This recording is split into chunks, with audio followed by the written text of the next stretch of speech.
People have to wonder, where does Sunny Hostin get her opinions? Yeah. Like you said, and it's obviously from her husband. She has to tell her what to say on The View, because without it, she's got nothing up there. She's not very bright. But the problem with her is that she went full racist. She injected skin color into a fairly generic behavior seen in all spouses, regardless of skin color. People marry, they listen to each other, they have something in common with them, they share their political views. She just didn't want to upset her husband by saying her husband makes her do everything, and then she'd have to accuse him of being a racist. Sausage maker Johnsonville is recalling more than 42,000 pounds of pork sausage for possible contamination with plastic fibers. Fortunately, authorities were able to track all 42,000 pounds to a single location in New York City. By the way, out there, that hat that you keep wearing, that red hat that says "Make America Great Again," that tells people that you go along with this. So you might as well just put a swastika on the hat. Don't do that. Don't do that. Because we see it anyway. I'm not going to defend Donald Trump ever, but I would never say that we should put this on the cap, because I think you can hate Donald Trump. You can't hate everybody who likes him. It's half the country. I don't want to live in that country. I don't want to live in the country where I hate half the country, and I don't hate half the country. How dare you disagree with me? In the sprawling landscape of media commentary, where ideological lines are often drawn in sharp relief, an unexpected alliance emerged, creating ripples of both amusement and perhaps a touch of discomfort. Imagine, if you will, the Venn diagram of political discourse. On one side, you have the sharp, often cynical conservative wit of Greg Gutfeld, a mainstay of Fox News, known for his late-night skewering of liberal pieties and media absurdities. On the other, the fiercely independent, libertarian-leaning liberalism of Bill Maher, a comedian who has built a career on challenging dogma from all sides, often landing him in hot water with his own political tribe.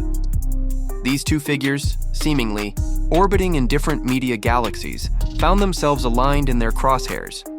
The View, that long-running daytime talk show, known for its lively and often contentious discussions. Their combined critique wasn't a polite disagreement.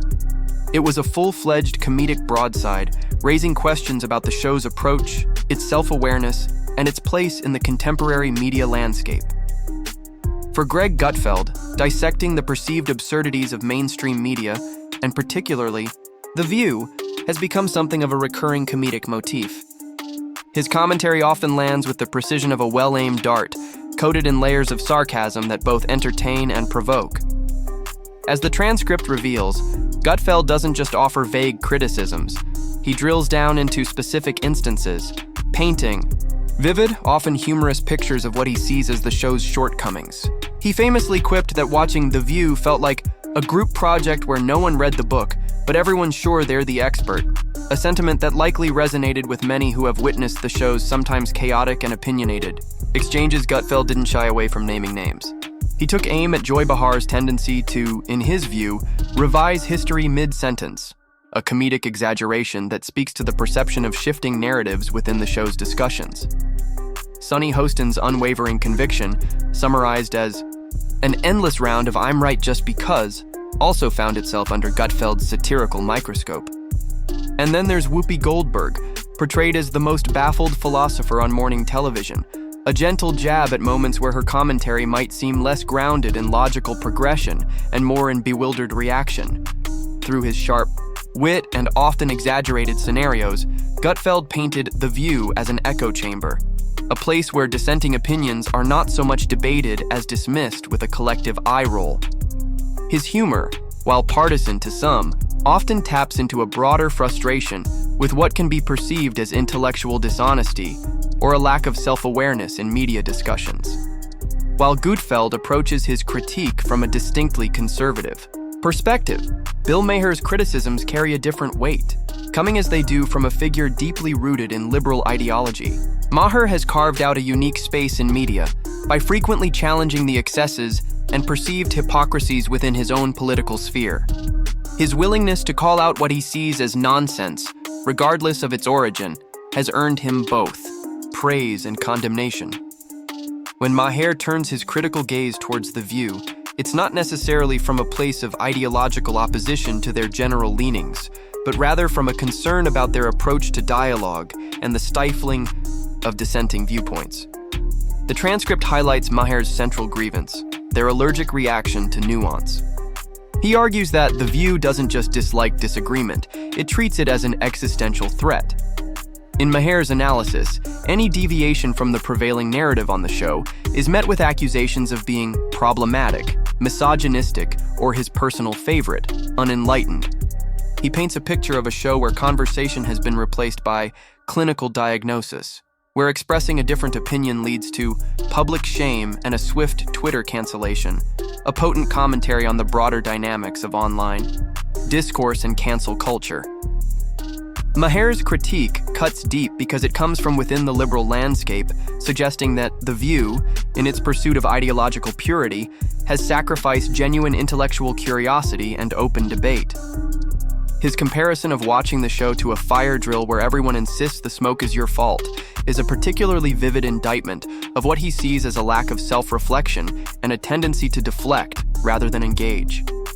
The truly striking aspect of this comedic tag team takedown is the significant overlap in the criticisms leveled by Gutfeld and Maher, despite their seemingly disparate political orientations.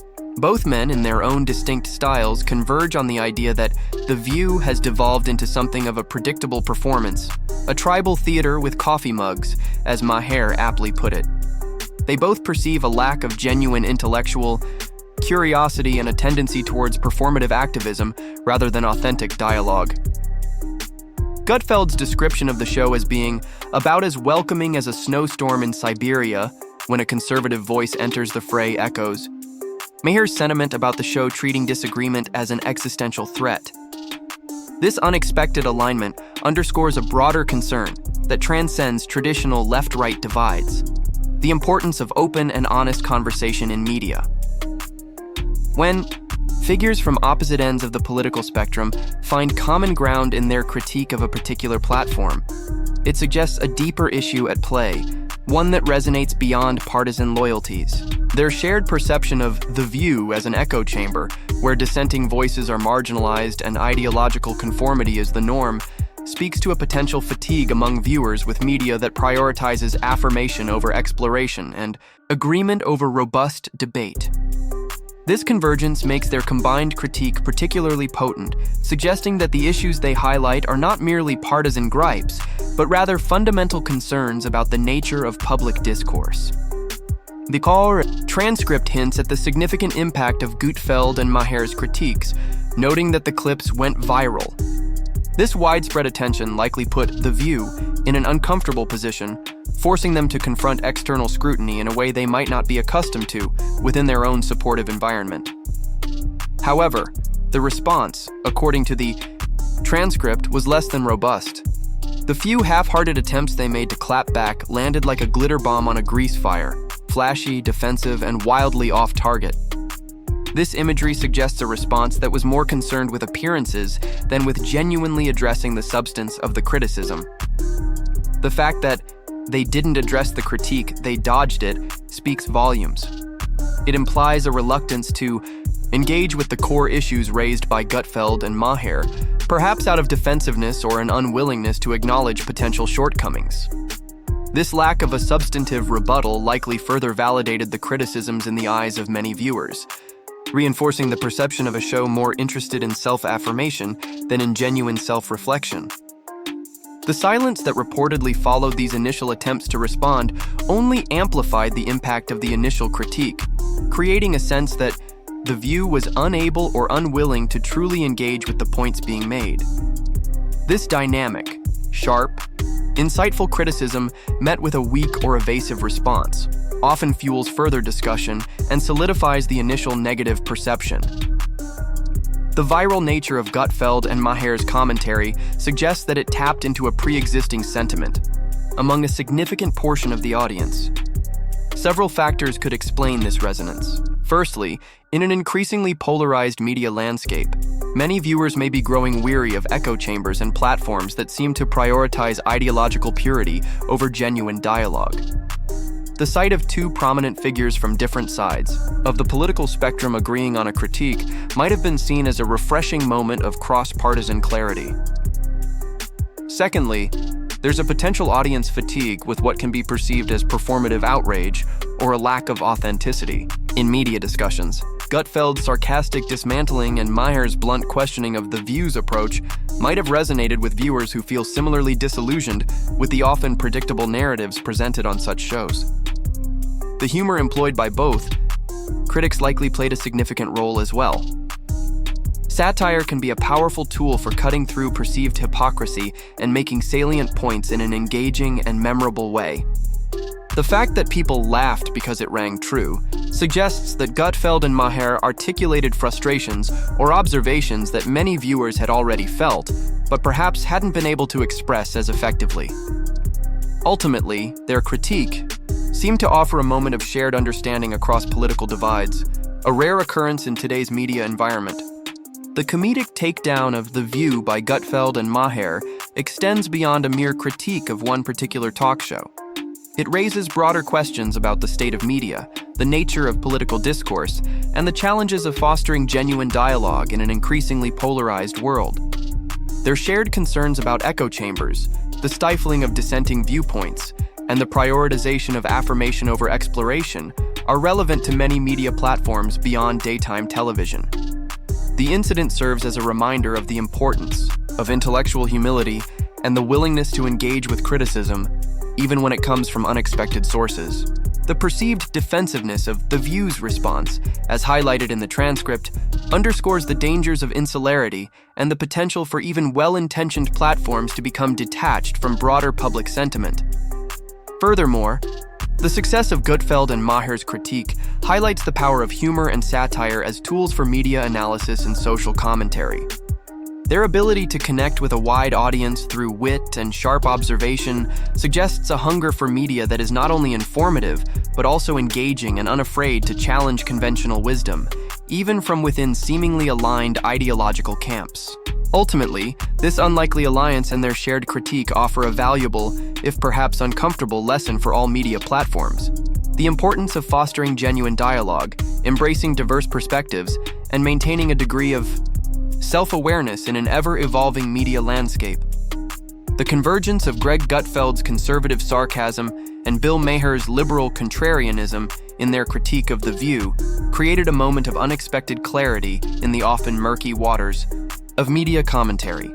Their shared concerns about the show's echo chamber tendencies, its treatment of dissenting opinions, and its perceived lack of genuine intellectual curiosity resonated with a wide audience, transcending traditional political divides.